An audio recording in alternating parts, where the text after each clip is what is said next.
What's up, guys? This is Vinay and welcome to Set Up to Win, where we help get your life to that next level.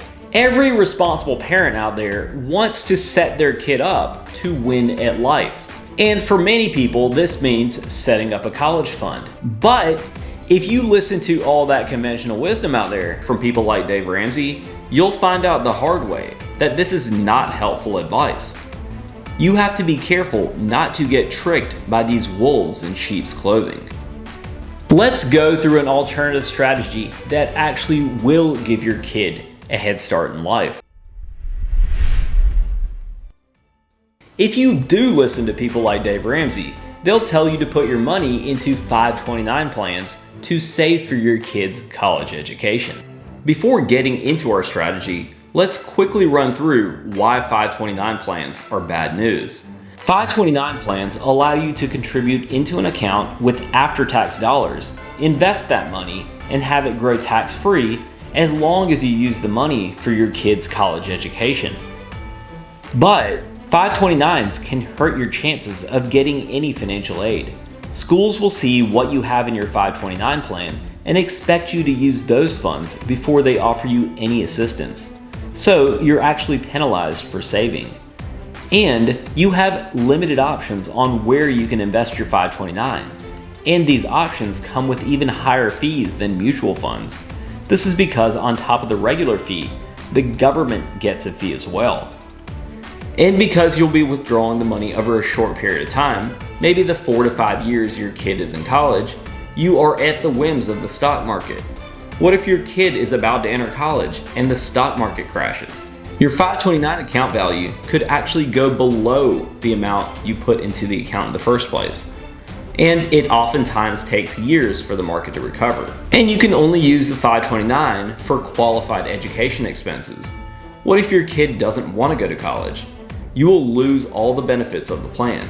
So not much good with these plans. They're restrictive, and in the end, you really won't benefit much from them. Now that we have the 529 discussion out of the way, now let's talk about our alternative strategy. Let's say you just had a baby and you decide that you want to have $100,000 to give your kid by the time they turn 18. This will give them the head start you think they need to succeed in the world. So you decide to purchase a $50,000 rental property. You put 20% down or $10,000 to purchase the house, and you finance the remaining $40,000 through a mortgage. You get a 30-year, 3.5% fixed rate mortgage.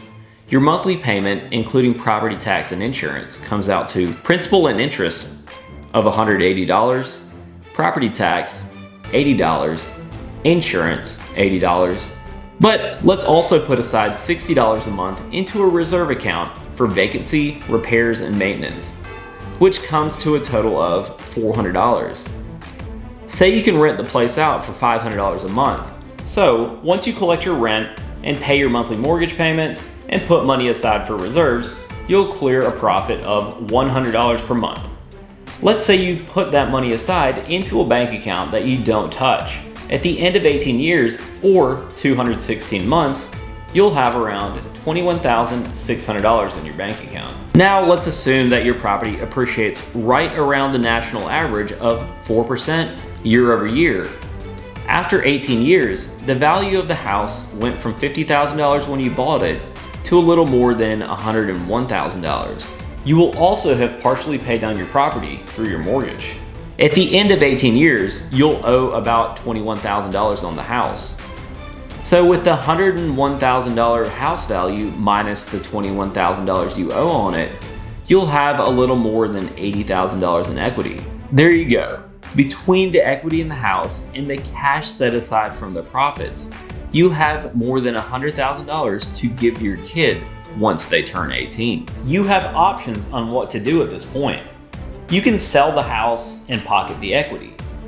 Or you can pull money out through a home equity line of credit or a HELOC and basically use the house as your bank to fund your kid's education. And you can see it right before your own eyes. Education is evolving. It doesn't necessarily mean a 4-year college. Who knows what the educational landscape will look like 18 years from now? They have the option to travel abroad and study or just work overseas. Or maybe your kid can leverage against the property using that HELOC to start their own real estate empire. The point is, you have flexibility to do any number of things. There are so many possibilities, and you will have done your job as a parent of giving your kid that head start in life. Remember, your situation is most likely going to be a little bit different, but it's important for you at least to understand the strategy at a conceptual level. I hope you enjoyed this video, and if you did, please like, share, and of course subscribe. I'll see you guys next time.